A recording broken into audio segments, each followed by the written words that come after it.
Hold on tight, folks, because we're about to take a plunge into a swirling vortex of cytoplasmic goo, rogue priests, and levitating little boys.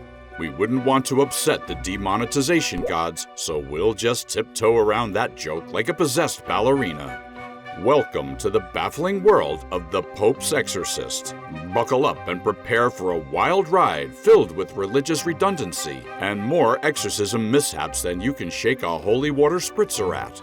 But first, hit the like button and subscribe to keep yourself protected from the demons of mediocre cinema. Once you're done, grab your crucifixes, folks, and let the exorcism begin.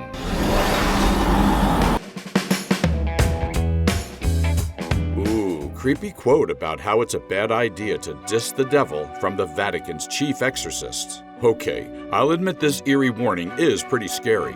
Priests have a bad rap as is, so this guy checking the pig out and giving it a compliment isn't doing them any favors. And this is literally scene 1. Come on, dude. Anyway, straight off the bat, we meet Father Gabriele, the Vatican's chief exorcist, summoned to deal with yet another possession crisis. Cue the scary music and your typical dim lighting. Wait, were there no electronic lights in Italy at that time? Or is it exorcism etiquette to have 400 candles placed irresponsibly around the house? Anyway, the mood is set, and I'm not talking about that brief interaction between him and the piggy. As Father Gabriele is about to face off with a guy who claims to be possessed by the devil himself, we see him acting oddly cool and collected. I guess this is the movie's way of telling us he's done this many times before. Yeah, that's not lazy writing at all. He engages in a battle of wits with a demon, challenging it to get in the pig. And not like that one guy in that Black Mirror episode. And just when the demon takes the bait and possesses the pig, one of Father Gabriel's associates blows the poor pig's brains out. The fact that he referred to this poor pig as beautiful minutes before having it executed is kinda sick, man. Talk about a ham-handed exorcism technique. Like, wow, what a cutie piggy. Then boom, take that, you diabolical porker. We later find out that this was all theater. The guy wasn't possessed, and Father Gabriele did all that to convince this crazy guy that he wasn't possessed anymore. Wow, just wow. Now, let's dive into the Vasquez family drama. We meet Julia, a single mother with 2 lovely kids, Amy and Henry. Amy, your typical moody teenager who despises her mom like it's a competitive sport.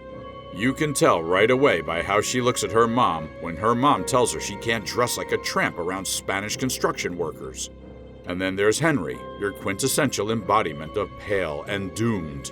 This kid looks like he's auditioning for the role of a possessed porcelain doll about to embark on a wild room-flinging adventure.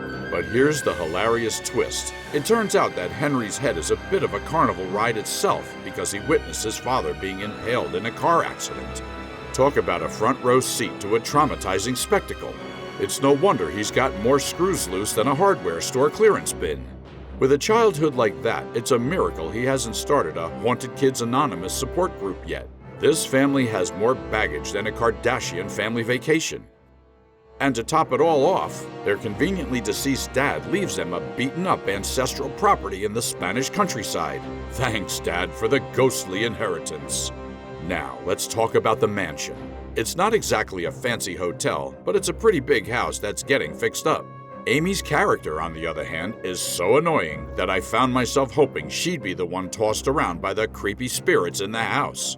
It would have been a fitting punishment, and maybe those spirits could teach her a thing or two about manners. It's like a twisted kind of justice waiting to happen. So now we meet Father Thomas, who is part of the welcoming committee, but the way he keeps checking Julia out, I'm starting to think he's part of the MILF Appreciation Committee. And what the hell is a priest doing checking out a single mom?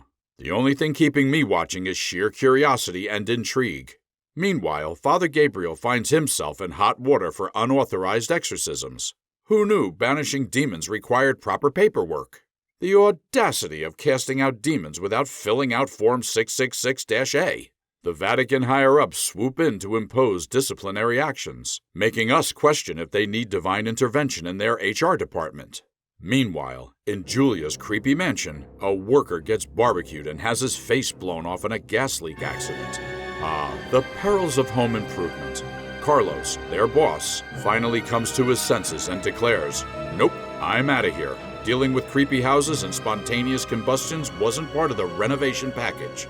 So Julia is stuck with a dark, dangerous, half-renovated mansion, a bratty teen, and a weird little boy who up until this point hasn't said a single word. Anyway, as if renovating Dracula's summer house isn't stressful enough, Henry starts having seizures, telling his mother and sister they're gonna die and scratching his face like a feline gone wild. Oh, the joys of motherhood. So the doctor's conclusion is that his test results are normal. Yes, because projectile vomiting and prophetic ramblings are perfectly ordinary in a child's daily routine. Doctors should really update their medical textbooks. As if things weren't bad enough for Julia, Henry, aka Seizure McGee, starts grabbing his mom's boobie and talking dirty. I'd honestly rather see a bustling romance between Father Gabriel and now Headless Porker. Desperate for help, Julia reaches out to Father Thomas, the pervy priest, but his attempts at exorcism are met with a demon's rejection, tossing him out like yesterday's holy water. Sorry, Father Thomas, looks like your exorcism services aren't up to snuff. Better luck next time, champ. But fear not, for Father Gabriel is the demon's favorite playmate. He receives a divine calling from the Pope himself, putting him in the demonic spotlight. Father Gabriel arrives in Spain to meet his fanboy, Father Thomas, who's more excited than a kid in a candy store. Who knew exorcism had such a devoted fan base? Father Gabriel finally confronts little Henry, the possessed troublemaker. He whips out his trusty demon detector medal, revealing the demon's true form. Cue the demonic villain monologue. The demon taunts Gabriel about his past sins and unleashes a bird-sized bombshell on him. Apparently, Gabriel's wartime cowardice is the demon's bedtime story. Forget monster under the bed. We have demons that engage in psychological warfare. As the priestly duo try to exorcise the demon pulls an Uno move and starts to expose the priests. As it turns out, Father Thomas is a perv, and he has given out more unholy touching than communion. Meanwhile, Julia tries to sleep off nearly being molested by her 9-year-old and finds herself being attacked by a mysterious entity lurking in her bed. Well, well, well, who needs a cozy night's sleep when you can have a demonic cuddly buddy? Talk about unconventional sleeping arrangements. At the same time, Amy's screams fill the air, prompting Thomas to rush to Amy's aid. Ah, the classic invisible force attacking family members scenario. Move over, game night demonic assault is the new entertainment trend. Meanwhile, in Rome, the Pope discovers a letter detailing the descent of the Abbey of San Sebastian into demonic chaos. Exorcism attempts have failed, and Satan himself has RSVP'd to the party. Freaked out by this, the Pope has a heart attack. Time for the Pope's heart to take a leap of faith straight to the hospital. Meanwhile, at the House of Horrors, Gabriel unveils the ring of a deceased cardinal protector, the church's last-ditch effort to contain the demon. So they just decided to bury demons alive and install cages for protection. It's like a demonic version of a retirement home.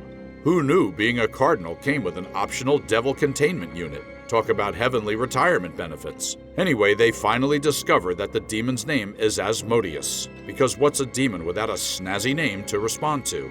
I get that this is supposed to be a high point in the movie, but so far it's been very anticlimactic, and my curiosity as to how this stupid movie ends is all that keeps me watching. To keep Henry safe, Father Gabriel makes the bold decision to let the demon take him instead. Now here's where I knew this movie couldn't possibly be based on a true story. I mean, seriously, there's no way I would make that kind of sacrifice for that little brat. Sorry, Henry, but my self-preservation instincts would kick in faster than you can say demonic possession. I'd be out of that haunted house faster than a cheetah on roller skates. You're on your own, kid. But Gabriel and Thomas take Asmodeus head-on with crucifix in hand. They engage in prayer-powered smackdown. It's time for some divine fisticuffs. After an intense showdown, they successfully imprison Asmodeus back in hell. Take that, you demon. Cue corny, lighthearted humor at the end of what was supposed to be an intense moment. After this supernatural circus, the Vatican swoops in and purchases the haunted house from the Vasquez family, because nothing says sanctified like a real estate transaction involving demons. The Vasquez family can finally return to America, and the children can now get the therapy they so desperately need. Ah, the sweet taste of closure. But it turns out there are hundreds of super demons lurking around in the world, and sadly I smell a sequel. This movie manages to be simultaneously absurd and baffling, like trying to juggle flaming chainsaws while riding a unicycle on a tightrope. The plot twists and turns like a possessed contortionist, leaving you scratching your head more than Henry scratches his own face. From exploding pigs to bureaucratic exorcism paperwork, this film has it all. So grab your crucifix, buckle up, and prepare for a wild demonic adventure that will make you appreciate the normalcy of everyday life. And remember, the devil may wear Prada, but this movie wears its craziness like a badge of honor.